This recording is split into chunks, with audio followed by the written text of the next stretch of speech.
Olá, bom dia a todos. Como vão? Tudo bem? Vamos esperando o que vamos esperando o Instagram fazer os convites. Olá, Cláudia, tudo jóia? Seja bem-vinda. Josi, vocês estão me vendo bem, me ouvindo bem?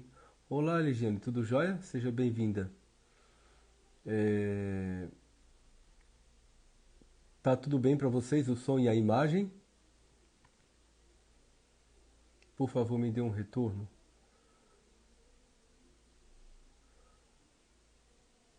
Ah, ótimo, Josi. Muito obrigado. Muito obrigado mesmo. Como é que vocês estão? Tudo bem? Ótimo, Eligiano. Muito obrigado pelo retorno. Gente, então, nós estamos hoje dando início a uma sequência de lives que eu vou fazer a respeito de alguns temas, obviamente começando com aquele que eu me propus a fazer com vocês hoje, uma live rápida aí de no máximo 30 minutos para a gente conversar um pouco sobre a necessidade de falarmos, de enfrentarmos as questões relativas, os problemas, né? Os excessos, as dificuldades, e os desdobramentos do uso de telas, né? Do uso excessivo de telas. Eu gosto sempre de usar essa expressão, né? O uso excessivo das telas. Por que o uso excessivo das telas? Porque nós nos utilizamos de telas. E esse não é só um problema para a criança. Esse é um problema também dos adultos. Os adultos também estão vivendo, infelizmente, essa problemática de estarem o tempo todo presos, fixados às telas. Se nós as utilizamos, como agora estamos fazendo por ocasião dessa live, mas é necessário que se tenha um propósito, é necessário que nós nos apropriemos das telas ao invés das telas se apropriarem de nós. Então, o uso excessivo, o uso abusivo, o uso despropositado da tela, que na verdade deixa de ser uso, né, das telas e passa a ser as telas nos usando, mas ainda não as telas em si, né, mas os interesses que estão por trás do uso excessivo das telas, e as estratégias, e as estratégias que a gente encontra de fixação, né? Que se encontra para, vamos criar estratégias de fixar ao máximo as pessoas nessas telas. Então, o objetivo maior dessa live está nesse sentido. Que bom que vocês estão me ouvindo bem e me vendo bem e dá para a gente começar esse primeiro encontro, essa primeira conversa. Bem, gente, deixa eu começar dizendo uma coisa a vocês que é o seguinte. Nós não podemos mais fugir dessa realidade. Isso é um fato, né? Isso é um fato. O uso de telas, o uso das redes sociais, o uso dos recursos tecnológicos, isso é uma realidade e também é importante que se diga que é uma necessidade que nós temos. Nós não podemos fugir dessa compreensão e entrar meio que naquela perspectiva quase que fantasiosa e ilusória de que vai voltar todo mundo para a idade da pedra, né? E vamos fazer agora uma cruzada anti-tecnologia, anti-tela. Não, não é esse o propósito, até porque isso é desproposital, isso é anacrônico, isso é inclusive prejudicial para o nosso cotidiano, visto que nós estamos, vamos dizer assim, numa terceira revolução, né? Se a gente for, não gosto do termo, enfim, deixar fazer uma abstração aqui dessa coisa do termo, mas do termo revolução, não no sentido do movimento revolucionário, nem no sentido etimológico da própria palavra, mas vamos entender que há uma mudança importante nas relações humanas e também no próprio modus vivendi do homem contemporâneo, né? No caso, o fato de nós vivermos inicialmente, enquanto humanidade, uma revolução agrícola, no segundo momento, uma revolução industrial, agora vivendo uma. Estamos em meio, inclusive, de uma, de uma era digital.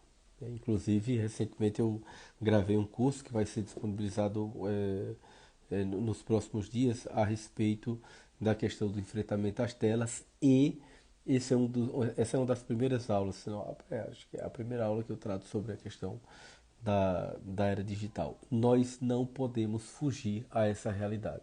Essa realidade é um fato. Ao mesmo tempo que nós temos que saber como nos posicionar, né, diante dessa realidade. Talvez esse seja o nosso maior desafio. E principalmente quando nós tomamos como referência uma avaliação, uma reflexão sobre a introdução das crianças, em que momento, ali na infância, principalmente no início da vida do ser humano, para que nós não possamos expor, né, desnecessariamente, despropositadamente e também excessivamente as crianças, né, porque esse é um grande mal. As associações, tanto nacionais quanto internacionais de pediatria, colocam a necessidade de deixar as crianças com até 2 anos de vida totalmente longe das telas. Isso é um fato. As telas elas têm uma hiperestimulação visual que é incompatível às necessidades da criança nesse primeiro momento da vida dela. Então, inúmeros prejuízos são possíveis de identificar por ocasião da exposição precoce das crianças às telas. Então a gente já tem um dado importante aí, que existe a necessidade de nós fazermos uma espécie de crivo, né, impeditivo de que as crianças venham a ter acesso às telas ainda muito cedo, sob pena de prejuízo não só cognitivo, mas também emocional e relacional dessa criança com a sua exterioridade. Mas, como na própria teoria unicotiana tem essa expressão e eu gosto muito dela, até o título de um livro, de um capítulo de um livro, né? O mundo em pequenas doses, de apresentar as crianças e também os adultos terem acesso e terem contato com a realidade em pequenas doses, faz-se necessário que nós possamos, de forma mediada e de modo muito prudente, acompanhando esse apresentar em pequenas doses essas telas às crianças. E é importante sim apresentá-las, porque trata-se de uma realidade do cotidiano e trata-se de algo que ela muito cedo precisa ir entendendo que nós usamos esse recurso.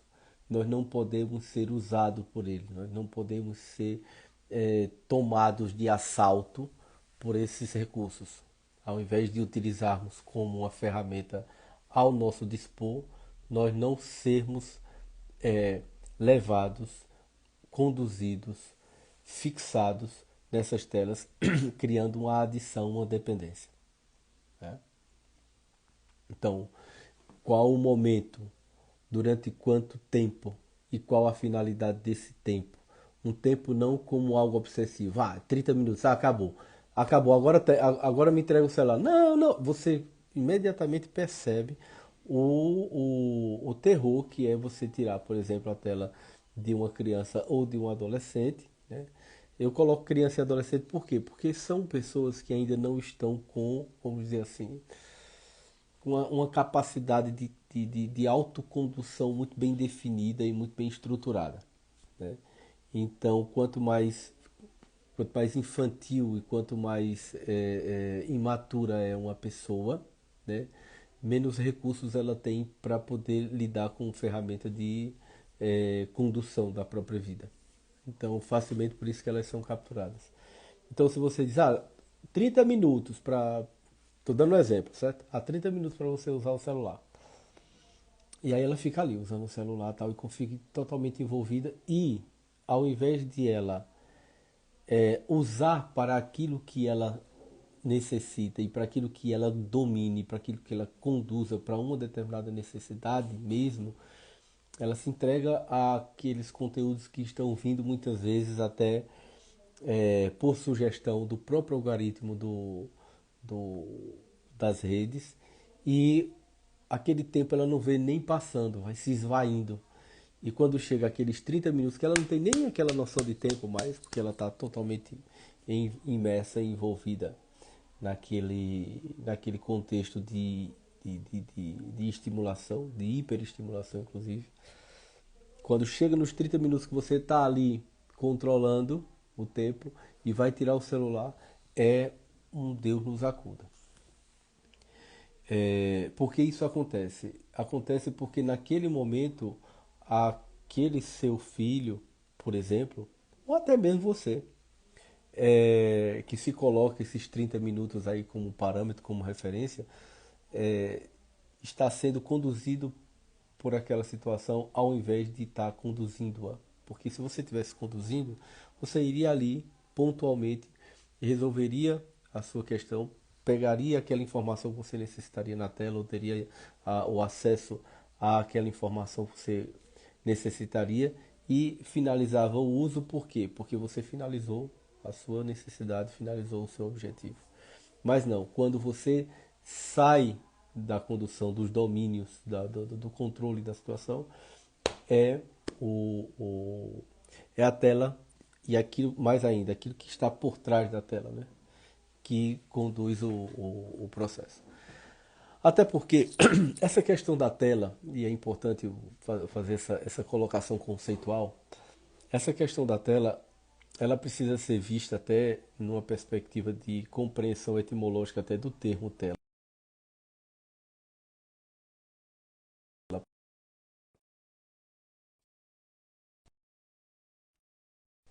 Voltou? Tive uma interrupção aqui. Voltou. Uma tela nada mais é do que alguém insistindo aqui em, em ligar para mim. Pronto. Acho que desistiram. Uma tela é um recurso.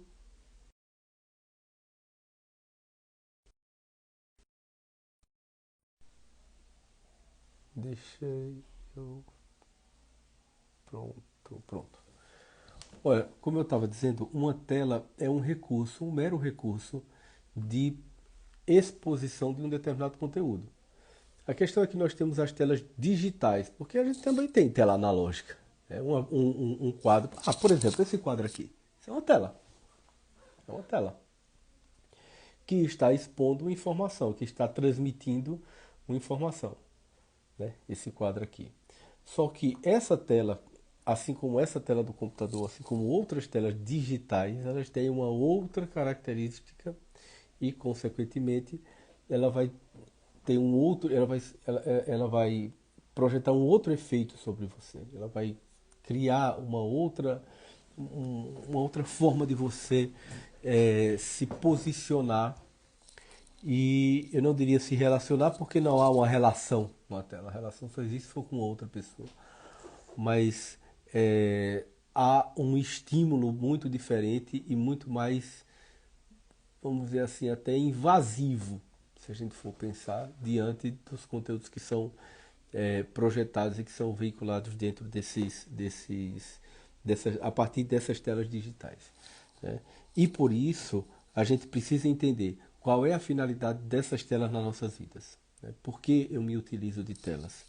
Por que o meu filho precisa ou não ter acesso a essas telas? Só porque elas querem? Só porque elas gostam? Só porque o coleguinha também usa?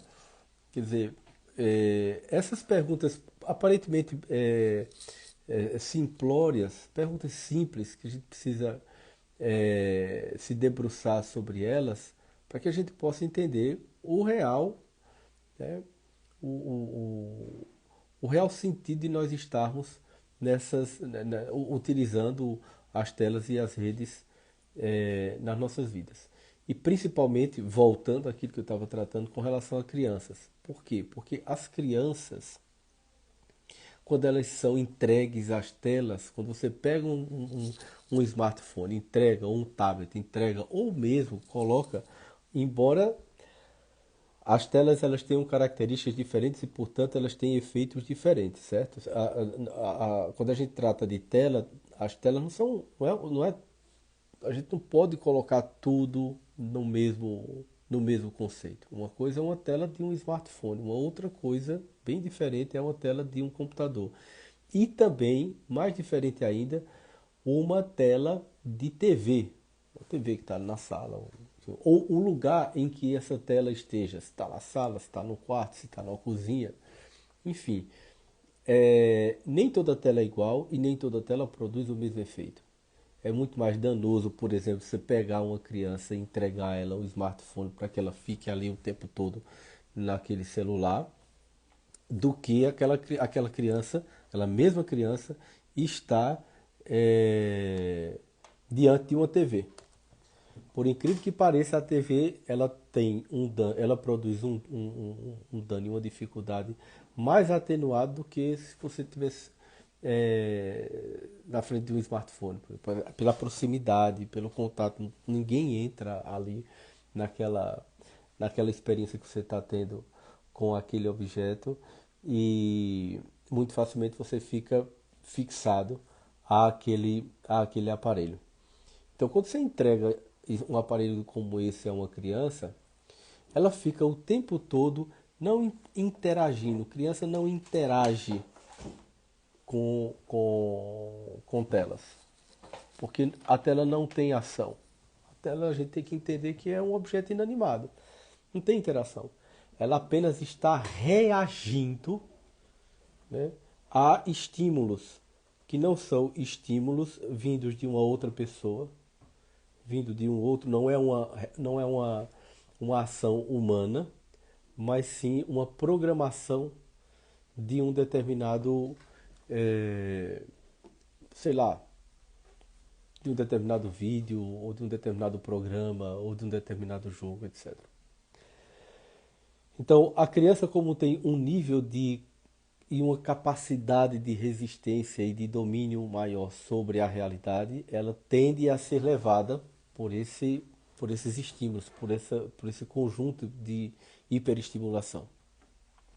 Então é muito preocupante, é muito danoso quando você pega uma tela como essa, a tela de um smartphone, e a gente infelizmente vê isso com muita facilidade, né? Até como uma forma de tranquilizar os filhos, né? As crianças, entrega aquele objeto ali e dizer assim, parar de encher ou parar de me dar trabalho, vai lá, me entrega isso aí. É muito sério, é muito preocupante esse tipo de situação, porque não se trata de pessoas tendo que ajudar aquela criança a lidar com aquela dificuldade dela. Simplesmente entrega um objeto que vai estar, inclusive, intensificando o seu mal-estar, intensificando as suas dificuldades de lidar com frustrações. E que isso é muito comum. Infelizmente, isso é muito comum. Então, para que a gente possa enfrentar, né, essa coisa do uso das telas, é fundamental primeiro que a gente entenda o que é isso, né? Entenda o que é uma tela, entenda a diferença entre uma tela analógica e uma tela digital. Entenda que mesmo as telas digitais, cada uma delas tem características diferentes e que, portanto, precisam ser tratadas e compreendidas diferentemente. Que há tempo, há um momento minimamente seguro para iniciar uma apresentação dessas telas às crianças, né? E há um tempo para que você, inclusive, a preserve-a. Não deixe entregue a esse recurso, a esse objeto, a esse instrumento, que tanto serve para nos trazer benefícios, né? Como por exemplo auxiliar, contribuir na comunicação, na transmissão de conhecimento, aí sim, na interação com outras pessoas, na medida em que vocês podem estar enviando mensagens, num momento como esse agora. Estou vendo as pessoas entrando, eventualmente algum queira fazer uma pergunta ou outra, essa pessoa real, através de uma mensagem real, estará me enviando uma pergunta ou fazendo algum comentário, e aí sim eu estarei interagindo com ela. Mesmo que eu não saiba de onde ela está falando ou quem é a pessoa, mas será alguém que estará fazendo estabelecendo essa comunicação. A tela, nesse caso, ela é muito positiva, ela é importantíssima, ela está contribuindo para que as pessoas possam, através dela, se desenvolver intelectualmente, emocionalmente, ou seja, do ponto de vista humano. Mas no momento em que você imagine a cena de você ficar horas somente rolando um history ou alguns aplicativos, inclusive, não lhe dão nem o trabalho, né, de estar rolando ali a tela. Eles mesmos vão rolando a cada um agrupamento de segundos. E você sendo conduzido e compulsivamente, vídeo após vídeo, vídeo após vídeo, vídeo após vídeo. Por vezes, muitos de vocês com certeza se percebem fazendo isso, né? E têm a condição e a capacidade de parar, de frear, né? Mas imagine que crianças não têm essa capacidade ainda. Elas simplesmente são levadas. E imagine que nesses intervalos e entre esses vídeos são colocados para elas determinados conteúdos impróprios. Por exemplo, além da própria inapropriedade da exposição dela a esses vídeos. Por exemplo, exatamente.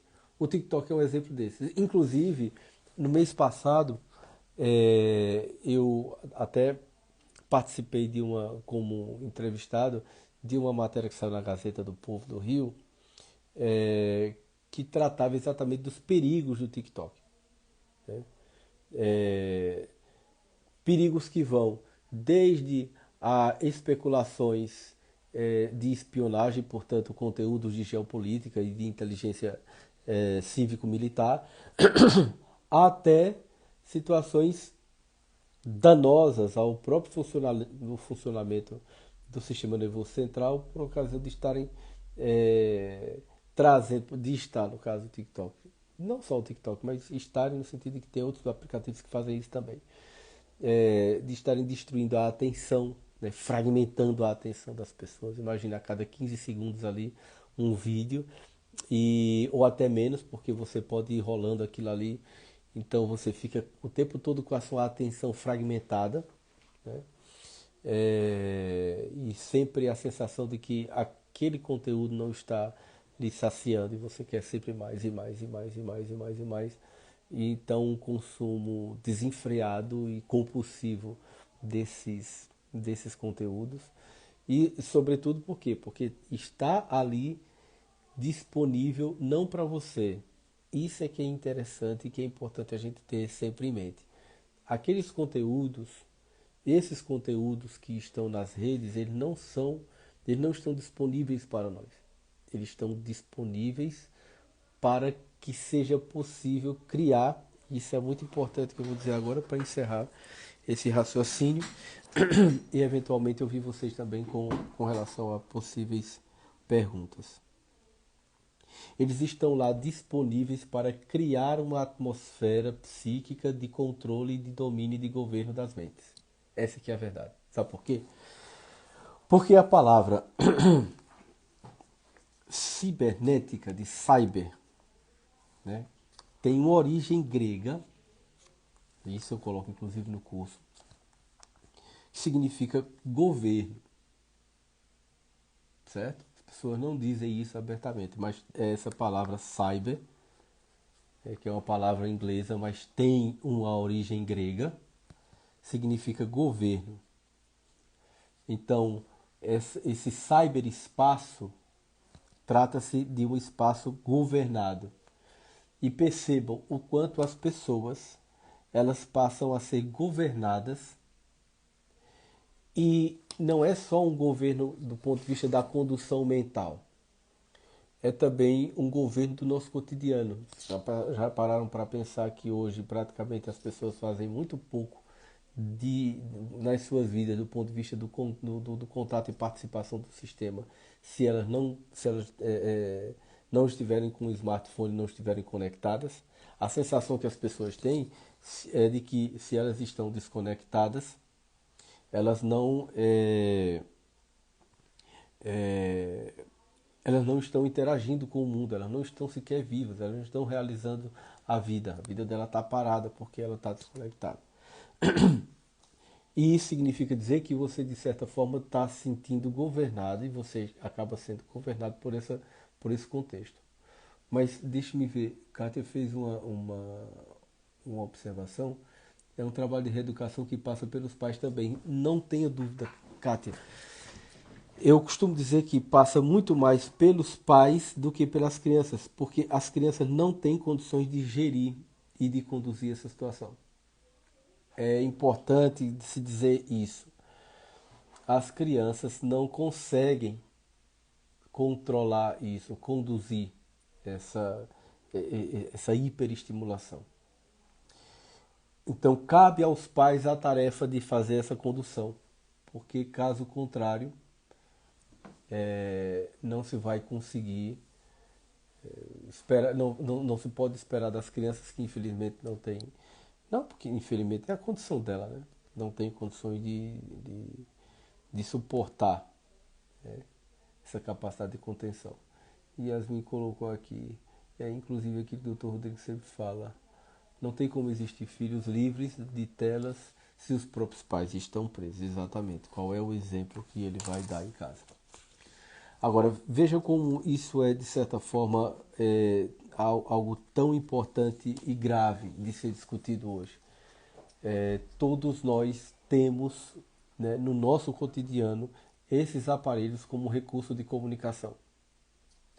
E de modo que isso precisa muito claramente, precisa ser tratado e abertamente entre os pais, para que ambos possam, não só eles, né, mas também os familiares que estejam ali orbitando em torno do, da família e no contato direto com os filhos, de que é necessário se fazer uma condução, um domínio desses aparelhos, ao invés desses aparelhos nos dominarem. E isso é muito importante. Bem, gente, a minha proposta era estar aqui com vocês durante esses 30 minutos para a gente falar um pouco sobre temas que são importantes e necessários às reflexões sobre psicologia infantil, sobretudo, né? A denominação desse momento são as doses de psicologia infantil, né? Pequenas doses. É interessante porque esse é inclusive o termo usado por Winnicott, né? O mundo em pequenas doses. Então estamos trazendo pequenas doses de psicologia infantil para o público que se interessa. Claro, esses conteúdos vão ficar disponíveis. Acho que sim, vou tratar com minha equipe, mas vai ficar disponível aí para vocês, para que a gente possa estar interagindo com esse conteúdo, né? Eu fico feliz em vocês estarem aqui, né? Aos poucos e de forma gradual e contínua eu vou cada vez mais aprendendo a me familiarizar com essa ferramenta, que para mim não é algo fácil. Eu sou meio analógico. Mas eu garanto que toda segunda-feira, nesse horário, a gente vai estar se encontrando para estar falando sobre esses temas. Tudo bem, pessoal? Obrigado pela atenção de todos. Fiquem com Deus. Kátia fez a observação aqui, muito boa a sua proposta de lives. Ótimo, Kátia. Vamos estar aqui se encontrando também. Kelly, parabéns pela iniciativa. Nossas crianças precisam de nós, pais, também. Não tenha dúvida, Kelly. É de quem mais precisa. É muito importante se dizer isso, porque os nossos filhos precisam de nós, os pais. E a gente nem pode terceirizar isso para outras pessoas. E nem tampouco pensar que exista alguém para além de nós que tenha que assumir esse lugar, esse papel.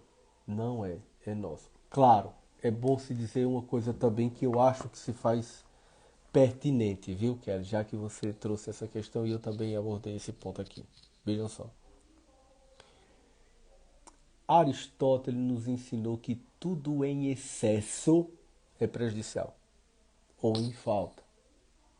Então, inclusive, é, inclusive, essa é também uma compreensão winnicottiana de que o mundo precisa ser apresentado em pequenas doses, né? Não pode ser excessivo, invasivo e não pode ser negligente, faltante. Então, a gente tem que entender que é o papel dos pais, claro, principalmente quando se trata de crianças, para que você possa dar a base, os fundamentos. Mas é necessário também a gente entender que essa criança precisa ser preparada para o mundo. Isso é verdade. Ela não tem que ser lançada, ela não é do mundo, ela é dela. Mas ela irá aprender, ela terá que aprender a se apropriar dela mesma ao longo da vida. E isso é função dos pais, sim, ensiná-la. Mas ela terá que, nesse processo, aprender que em um determinado momento da vida ela estará só. E ela precisa estar preparada para desenvolver a capacidade de se auto-amparar. Então, para isso, os pais também precisam apresentar o mundo em pequenas doses a ela. Então, ela precisa ser conduzida e educada pelos pais, mas, ao mesmo tempo, os pais precisam dar a ela alguma experiência de autonomia, de modo muito sutil e conduzido, para que ela possa desenvolver essa independização. Mas isso é assunto para outras lives, que certamente a gente vai abordar, porque é necessário. Porque às vezes a gente vê uma postura de muito controle, né, por parte dos pais. Condução e domínio é diferente de controle. Isso é muito importante. Até porque quando a gente vai para os livros de psiquiatria, dos transtornos de personalidade, um dos grupos de transtorno de personalidade traz a ideia de controle, né? Personalidades controladoras, né? Essa coisa de uma personalidade controladora, ela é sintomática. Mas isso é outro assunto. Gente, obrigado. Deixa eu ver mais, tem outros comentários aqui. Doses de psicologia infantil, dá um livro. Dá sim, Cleiton. Tudo bom, Cleiton? Obrigado por estar aqui juntos, viu? Estou feliz. Inclusive, Cleiton, rapidamente, essa semana a gente retoma nossas conversas. Juliana, foi muito bom. Sou educadora de educação infantil. Olha que coisa boa. E vejo o que as telas estão fazendo com nossas crianças. Ótimo. Olha só, Juliana, é bom uma observação como essa que você está fazendo agora, porque você está na ponta e você está ali em contato direto com a realidade. E vê e consegue vivenciar e experienciar as consequências, os desdobramentos que o uso excessivo de telas proporciona nas crianças. E uma observação como essa que você está fazendo agora, ela inclusive nos encoraja e nos entusiasma a continuar com essa ideia de estarmos trazendo essas doses de psicologia infantil. É isso, pessoal. Vamos agora nos despedir. Segunda-feira nos encontramos mais uma vez nesse mesmo horário, às 11 horas, toda segunda-feira, 11 horas. A gente vai estar juntos conversando um pouco sobre psicologia infantil. Inclusive, por favor, mandem sugestões para que a gente possa ir organizando o nosso cronograma de temas a abordar sobre psicologia infantil. Beleza? Gente, fiquem com Deus, tenham uma excelente semana que começa agora e até a próxima, se Deus quiser. Tchau, tchau.